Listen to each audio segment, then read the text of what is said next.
Hello বন্ধুরা, শ্রী রান্নাঘরে তোমাদের সকলকে স্বাগত। কেমন আছো তোমরা সবাই? আজকে ভাবলাম দুপুরবেলা, যেহেতু বর্ষাকাল পড়ে গেছে, বৃষ্টি হচ্ছে কিছুক্ষণ থেকে থেকে, তো যদি সর্ষে ইলিশ করা যায় গরম ভাতের সঙ্গে তাহলে কেমন হয়। তো সেই মতো আমি নুন হলুদ মাখিয়ে মাছগুলো রেখে দিয়েছিলাম।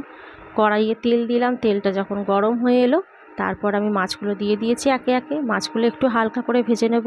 মাছগুলো যতক্ষণে ভাজা হচ্ছে আমি ততক্ষণে পেস্টটা বানিয়ে নিলাম। কালো সর্ষে, সাদা সর্ষে, কাঁচা লঙ্কা এবং পোস্ত দিয়ে পেস্ট আমার বানানো হয়ে গেছে। এরপর মাছগুলো আমি দেখলাম আমার প্রায় সব ভাজা হয়ে এসেছে, হালকা করেই একদম ভাজবো। ভাজা হয়ে যেতে মাছগুলো তুলে নিয়ে আমি ওই তেলের মধ্যে ফোড়নে দিলাম চেরা কাঁচা লঙ্কা আর কালো জিরে। ফোড়নে দিয়ে তারপর আমি আমার যে পেস্টটা বানিয়েছিলাম সেই পেস্টটা দিয়ে দিলাম, দিয়ে ভালো করে কষাবো। এরপর দিলাম নুন, হলুদ, লঙ্কা গুঁড়ো দিয়ে ভালো করে কষিয়ে ততক্ষণই কষাবো। মশলাটা দেখলাম ছেড়ে এসেছে, তেল ছেড়ে এসেছে।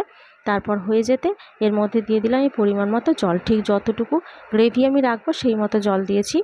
দিয়ে তারপর একটু ফুটতে দেবো। এরপর দিলাম ভাজা মাছগুলো, দিয়ে ভালো করে একটু টাইম নিয়ে ফুটতে দিতে হবে। যখন একদম আমার প্রায় হয়ে এসেছে রান্নাটা, তখন আমি উপর থেকে চেরা কাঁচা লঙ্কা আর একটু কাঁচা সর্ষের তেল ছড়িয়ে দেবো, যাতে করে টেস্টটা আর স্মেলটা আরও এনহ্যান্স হয়, খুব ভালো লাগে খেতেও। তো আমার একদম রেডি গরম গরম সর্ষে ইলিশ একদম। তো আমার রেডি হয়ে গেছে, আমি বসে বললাম ভাতের সাথে নিয়ে, গরম ভাতের সাথে গরম গরম সর্ষে ইলিশ। কেমন লাগলো তোমাদের রেসিপিটা তোমরা জানিও। থ্যাংক ইউ বন্ধুরা।